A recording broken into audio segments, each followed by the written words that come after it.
What's up, guys? How's it going, everybody? My name is Blitzwinger. Ladies and gentlemen, today we got the DLC drop for Rogue One. If you know me, you know that I love this movie. It is, in fact, my favorite Star Wars movie ever. We're also on Yavin 4. Unfortunately, Scarif is not in the game, and we're going to be taking a look at all 7 characters here today. Yes, you're going to see 7 characters from the absolutely ridiculously awesome movie of Rogue One showcased in this video.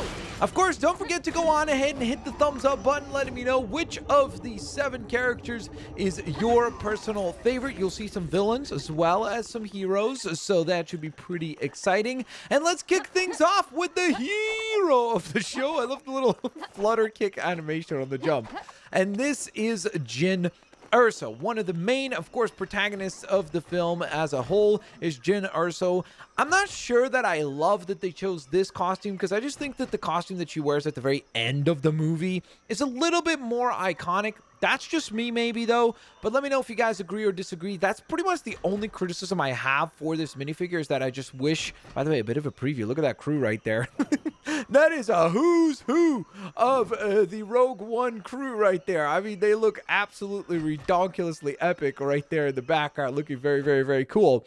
But, again, I do kind of wish that we would have gotten that other costume. As far as weapons, by the way, she does get a blaster as well, so that's pretty neat. And most of the characters that we're going to be taking a look at here today are actually from the hero class. So, of course, if you don't know, the game actually does have different class types, and this is the hero class. As far as abilities for the hero class, they have the unique abilities to have a shield generator, an armor disguise, a rebel heart or increased recovery of HP, and a hero terminal interaction point that can be boosted as well.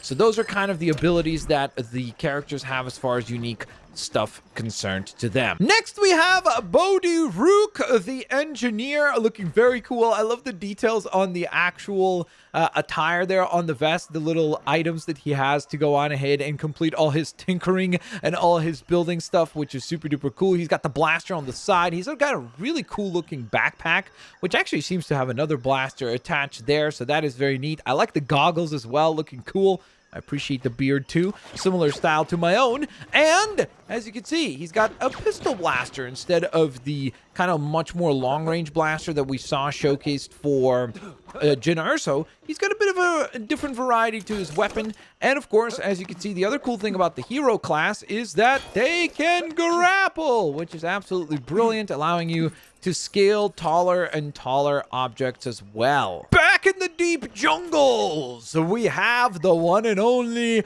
Baze Malbus. Probably, surprisingly, one of the coolest characters in this DLC pack. I thought the character was cool, but we didn't really get to learn a lot about this character in the Rogue One movie, so I really would love to see, like, maybe some sort of a Disney Plus show for him and Chirrut Îmwe would be awesome. But the point here being is that the actual minifigure is incredible. The attention to detail on this one is just phenomenal. I love the Technic pieces used for the backpack, which is very, very cool to see. You've got this very cool looking blaster. Of course, he's got some combat abilities as well. You can go on ahead and smash and bash your way through structures and enemies with ease, which is absolutely brilliant. Of course, you got your double jump ability. You got the blaster fire as well. Just an awesome character to have as part of this particular pack. And of course, I'm one with the Force and the Force is with me. Here is Chirrut Îmwe, looking absolutely ridiculously awesome. He's got his staff in hand, ready to go on ahead and layeth the smack it down on some stormtroopers. But in addition to that, of course, he's got his cool, much more kind of athletic looking double jump with the kind of front flip ability, which is awesome, allowing you to scale, for example, the Great Temple here on Yavin 4, which is awesome. Very, very neat to see. But in addition to that, he does have his crossbow too, which is awesome. So they actually included both of those variables. Very neat to see. Of course, still sporting that grapple ability. And just again, so cool to get the dynamic of Baze Malbus and, of course, Chirrut Îmwe unlocked. Very neat, because then you can go on ahead and maybe play in co-op and recreate your own version of these two characters' adventures. And speaking of adventures, and I guess more specifically two characters going on adventures, here is K2SO.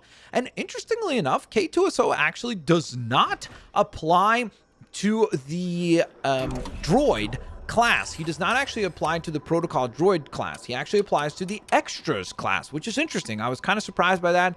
Let me know if you know why, because again, maybe I just don't have the Star Wars knowledge for why exactly is he not considered a droid, or I guess specifically a protocol droid. So let me know in the comment section below. As far as abilities, unfortunately, because he's part of the other class, he doesn't actually get any unique abilities unlocked in that sense.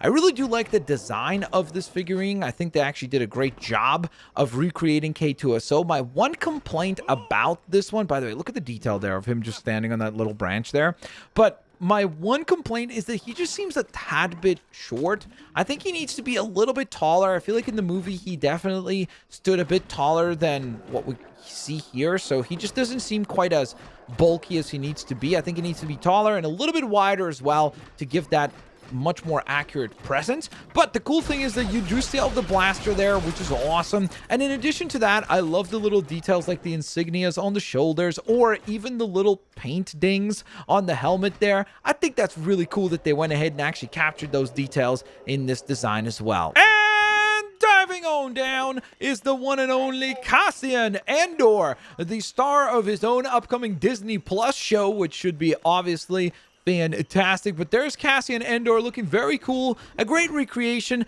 Not the most exciting of minifigure designs for sure, because he's just basically wearing some beige pants and a leather jacket. So nothing particularly exciting to look at as far as just like the design. There's no really cool print work or anything like that.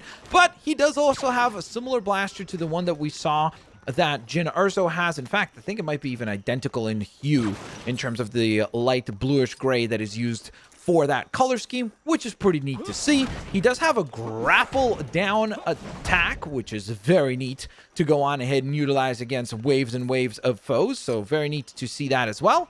And with that, that wraps up all of our heroes. Speaking of which, except for K2SO, every single one of the characters that you saw up until this point were all heroes. But it's time to venture to the dark side, because for the finale we have the one and only villainous character in this pack, and that would be Director Krennic himself, looking over you, all menacing and stuff. I love the expression on this one. He just looks so upset with everybody and everything, which just captures the tone of the Empire super duper well. The cape is looking very stylish, of course, and overall just really cool print work on the torso. I love that kind of like what I always call the bubblegum pack thing that they have, which I think that's supposed to indicate like what rank he is, but I swear it literally looks like old school gum packs.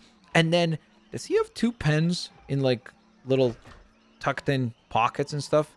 That's a little overkill, Director Krennic. But as far as weapons are concerned, he does actually have the same exact blaster that we saw for Jyn Erso and Cassian Andor, so that is one shared dynamic between the villains and the heroes. And of course, because this is a villainous character, he does actually get the benefits of the villain bonuses. So that means he can go on ahead and upgrade the Demolitions Expert ability, the extra ammo, the Defense Droid, the Villain Terminal Expert, and of course, last but certainly not least, is the ability. Oh my goodness, why can't I select it?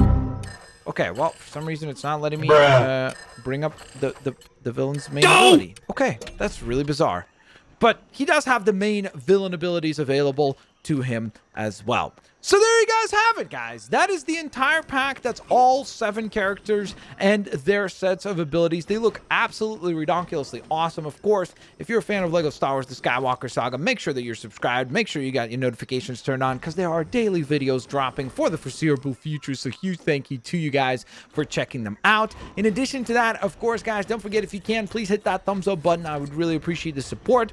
And of course, last but certainly not least, quick shout out to the members of the channel. You guys are absolute legends. Thank you so very much for supporting the channel. I really do appreciate that as well. If you'd like to support the channel by becoming a member, you can press the join button next to the subscribe button. Huge thank you for your support. I'll catch you guys next time. Peace out. See you laters, alligators, and may the force be with you.